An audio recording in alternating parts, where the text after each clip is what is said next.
I were doing this, I would draw a picture. No way I could do this without drawing a picture.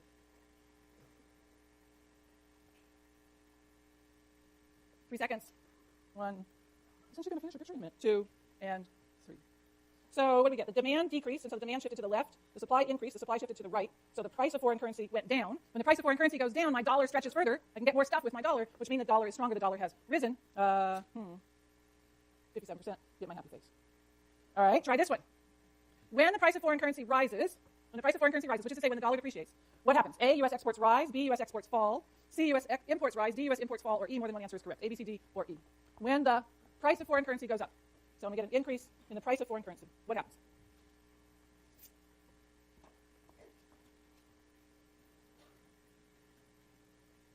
When the price of foreign currency goes up, is that a good semester or a bad semester to do study abroad? The price of foreign currency goes up. Good semester or bad semester to do study abroad? Bad. Good. All right. Price of foreign currency goes up. That means that it's going to be more expensive to do study abroad. 3 seconds. 1, 2, 3. More expensive to do study abroad, which means that fewer people are going to want to do study abroad. Imports are going to fall. At the same time, our exports will rise.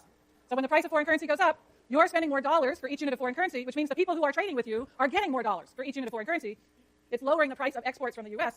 Exports from the U.S. go up. Imports into the U.S. go down, which means that in this case, E was the correct answer. So the piece that's left is to talk about what determines the demand and the supply of foreign currency. So we know the demand and the supply of foreign currency determine the price of foreign currency. We know the price of foreign currency determines what happens with imports and exports. And so now we need to think about what determines the demand for and the supply of foreign currency. The demand for foreign currency, that downward sloping demand curve, remember, is those people who have dollars who want foreign currency. Just like the demand for yogurt is people who currently have dollars who want yogurt. The demand for foreign currency is people with dollars who want foreign currency. The supply of foreign currency is people who currently have foreign currency and want to trade it for dollars. It's people who want to trade their foreign currency for dollars. It's not everybody with foreign currency. Just like a supply of yogurt isn't everybody with yogurt. If I go out and I buy me a cup of yogurt, I'm not interested in selling that. I bought it so I can eat it. The supply of yogurt is people who have yogurt who want to trade that yogurt for dollars. The supply of foreign currency is people who have the foreign currency, be it the yen or the won or the peso or the euro, and want to trade that currency for dollars. Supply of foreign currency is those with foreign currency who want to trade it for dollars. The demand for foreign currency, those are people with dollars who want the foreign currency. Well, one thing that demand for foreign currency depends upon is the U.S. demand for foreign goods and services. That is to say, depends upon the amount of imports. U.S. demand for foreign goods and services, that's our imports. The more goods and services we want to import into the United States, the more foreign currency we need. If you think about it in terms of tourism, the more we travel to Europe, the more euros we need. The more French wine we buy, the more euros somebody, not necessarily me, I'm buying it at Safeway, but whoever is importing that wine from France, they need euros because they want to be paid in euros. The demand for foreign currency depends in part on on the U.S. demand for foreign goods and services. If there's an increase in the quantity of imports, if we're buying more foreign goods and services, we need more foreign currency to pay for those things. It's going to increase the demand for foreign currency. At the same time, the supply of foreign currency, that is the people who have another currency who want to trade it for dollars, that depends upon the foreign demand, their demand for U.S. goods and services. Those are, of course, our exports. And so one of the things that determines the supply of foreign currency is how many goods and services other people from other countries are buying of U.S. goods and services. If there's an increase in the quantity of exports, if we're selling more stuff to households, businesses, and governments around the world, they need more dollars to pay for that stuff. It increases the supply of foreign currency. Yes, imports matter to the demand for foreign currency, and yes, exports matter to the supply for foreign currency, but those are not the primary determinants of the demand and supply. They're not the big ones. They're not the ones that move the most currency back and forth across borders. What really matters, what really changes exchange rates, what really changes those demand and supply of foreign currency are trades in assets, and particularly trades in financial assets. And so the second thing, which actually is the more important piece, the second thing that determines the demand for foreign currency is the U.S. demand for foreign assets. Now, those foreign assets can be land, but more often they are things like stocks and bonds. So it's U.S. demand for international financial assets, international stocks, and international bonds. If there is an increase in the U.S. demand for foreign assets, so if people in the United States decide they want to buy more stock in European countries, that's going to increase U.S. demand for foreign currency. If we want to buy international stock, we need that currency. Yeah, okay, yeah. Maybe you personally don't need it. Maybe you just have your Vanguard account. You go on there and you click, I want to buy some international stocks and bonds. But somebody down the line, who you don't even know the name of, somebody who works in some pit in New York City, not like a, never mind, you know what I mean by pit, money pit. Somebody who works in some money pit in New York City is responsible for trading between those dollars and the foreign currency. There's an increase in demand for foreign assets. If you are moving your wealth into international stocks and bonds, that's increasing the U.S. demand for foreign currency.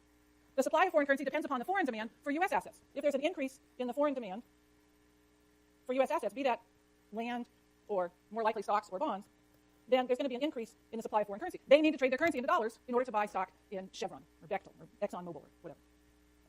So now we need to think about what are the things that change the U.S. demand for foreign assets or the foreign demand for U.S. assets. So let's do this with a little clicker question. I want you to put yourself in the shoes of a lender. That is a wealth holder. Think of yourself as somebody who has a whole lot of wealth. In fact, I'm going to give you $500,000 in wealth in just a second. Think of yourself as somebody who has a whole lot of wealth. That means that you are a wealth holder, or in other words, you're a lender. You're willing to lend your wealth to other people in order to increase the value of your wealth. That's how wealthy people get wealthier. They either make loans, or they buy corporate bonds, that's making loans to corporations, or they buy government bonds, that's making loans to governments, or they buy municipal bonds, that's making loans to cities and local governments, or they buy shares of stock in some company, that's giving the company some money to play with. So think of yourself as a lender, that is to say, a wealth holder, when you do this. Interest rates, I know you're accustomed to thinking about interest rates from the perspective of a borrower. I don't want you to do that right now. I want you to think about interest rates from the perspective of a lender. Lenders like high interest rates. If you're loaning out your money, you like high interest rates, because the higher the rate that you can charge on those loans, the more return you're going to get, the richer you're going to be. Wealth holders like to be richer. It's just sort of in their nature. And so higher interest rates, those definitely, yes, they deter borrowers, and we talked about that when we talked about consumption spending. But higher interest rates entice lenders. They make people with wealth really happy because they're going to earn a greater return on their wealth. All right, you good with that slide? Is that cool? All right, so here comes the clicker question. You're an American who has $500,000 in financial wealth. Some of it's in American stocks and bonds, and some of it's in European stocks and bonds. So you have your $500,000. Suppose that rates of return, which is to say interest rates, suppose that rates of return are the same in both the United States and Europe. Rates of return are the same in both the U.S. and Europe. How are you going to allocate your money? Are you going to have, you have 5 choices. 100,000 in U.S., 400,000 in Europe, 200,000 in U.S., 300,000 in Europe, 300 in the U.S., 200 in Europe, 400 in the U.S., 100 in Europe, or all of it in the U.S. So how do you want to allocate your money? There's obviously no correct answer here. How do you want to allocate your wealth? You've got $500,000. Congratulations. Hold on to it tight. You're only going to have about 4 minutes. Enjoy it while it lasts.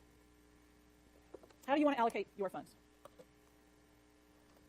All right, 3 seconds. 1, 2, and 3. All right, let me show you what we've got. So we've got 10% on choice A, 13% on choice B, 31% on choice C, 18% on choice D, and what is that, 28%. All right, so what I'm going to do is I'm going to figure out, where's my calculator? Here's my calculator, handy dandy calculator. I'm going to figure out, on average, how much of our $500,000 do we have in U.S. stocks and bonds, and how much do we have in, where's my thing, in European. So I'm going to take the 0.1 times 400,000 plus 0.13 times 300,000 plus 0.31 times 200,000 plus 0.18 times 100,000 plus 0.28 times 0 gives me $157,000, negative plus 500, whoops,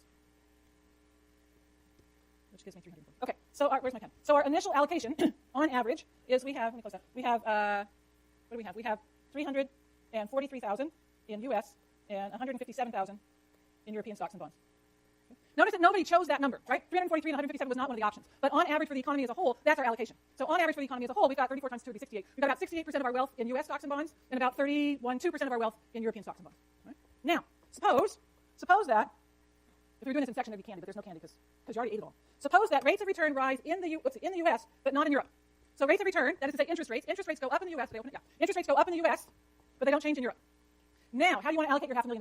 How do you want to allocate your $500,000 between the U.S. and Europe? A, B, C, D, or E? Interest rates have gone up in the U.S., but they have not changed in Europe. What's any of that? 3 seconds. 1, 2, and 3. All right, let me show you what we got. So here's what we got this time. We've got 7% on choice A, 5% on choice B, 4% on choice C, 30% on D, and 53% on E. So let me figure out what that adds up to. 400 times 0.07 plus, 300 times 0.05 plus 200 times 0.04 plus 100 times 0.30 is 81. Negative plus 500 is 419. Now what do we have? Now what we have is 419,000 in U.S. stocks and bonds and 81,000 in Europe. When interest rates rose in the United States, that increased what you could earn on your assets in U.S. stocks and bonds. And so you reallocated some of your wealth. There was no change in the total wealth. You still had $500,000 in total wealth. There's no change in total wealth, but you reallocated it. You put it in a different place. You put it in the U.S. instead of in Europe. That's not only true for people in the U.S., that's true for people around the world. So I started by saying, suppose you are, I don't know what I said, suppose you're in the U.S. or suppose you're American, whatever I said at the beginning. I could have had on that first slide, suppose that you are name any nationality. And your answers would have been the same. You still would have seen that as interest rates went up in the United States, that increased the amount of wealth that was going to be held in U.S. financial assets. So what does that mean? The increase in interest rates in the U.S. I'm going to put a little subscript there for U.S. so it's clear that we're talking about interest rates are going up in the U.S. but not anyplace else. The increase in interest rates in the U.S., one thing it did was it decreased the U.S. demand, this was you, decreased the U.S. demand for European assets.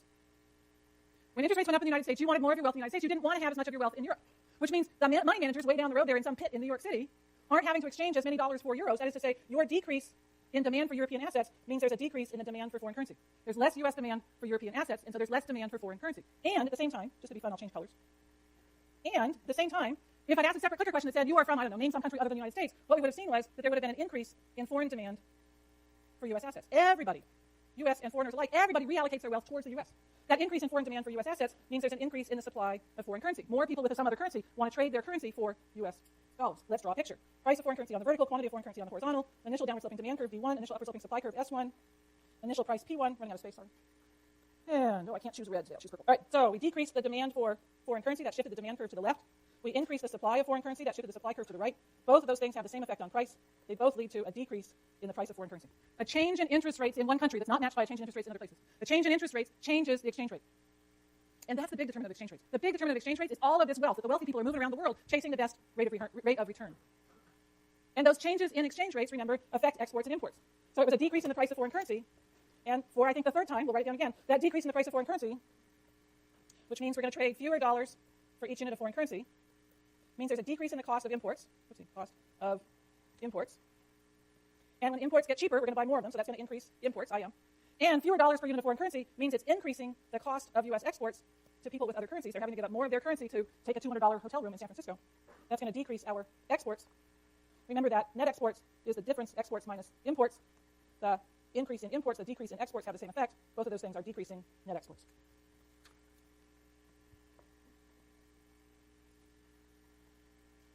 Two weeks ago, we talked about interest rates and consumption, and we said that interest rates in the aggregate probably don't affect consumption because borrowers and wealth holders behave differently. And then a week or so ago, we talked about interest rates and investment spending, and we saw that lower interest rates increase the amount of investment spending, and that's actually true in a closed or an open economy.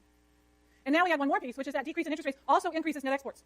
Aggregate demand is C plus I plus G plus net exports, so the lower interest rates, not sure what the effect is on consumption, definitely increases investment, all else constant, increases net exports. You need to be able to explain why for both of those two lines. And then that increase in investment and increase in net exports, that's what we call an initial change or an initial increase in aggregate demand. So then we're going to have multiplier effects, which you should be able to explain. It's going to lead to an overall increase in GDP that's larger than the initial change in investment plus the initial change in net exports. Interest rates affect not only investment spending, but also exchange rates. And because they affect exchange rates, they affect net exports, giving us a second channel, a second way in which interest rates matter. Last clicker question. When interest rates fall, what happens to GDP? When interest rates fall, when interest rates go down, what happens to GDP? GDP falls by the same amount as investment and net exports fall. GDP falls by more than investment plus net exports falls. GDP is not affected. GDP rises by more than I plus NX rises. GDP rises by the same amount. A, B, C, D, or E. When interest rates go down, what happens? 3 seconds. Just a sec, ladies. Sit down for 3 seconds, would you? 1, 2, and 3. A decrease in interest rates increases investment, increases net exports, multiplier effects, increasing GDP. See you Wednesday.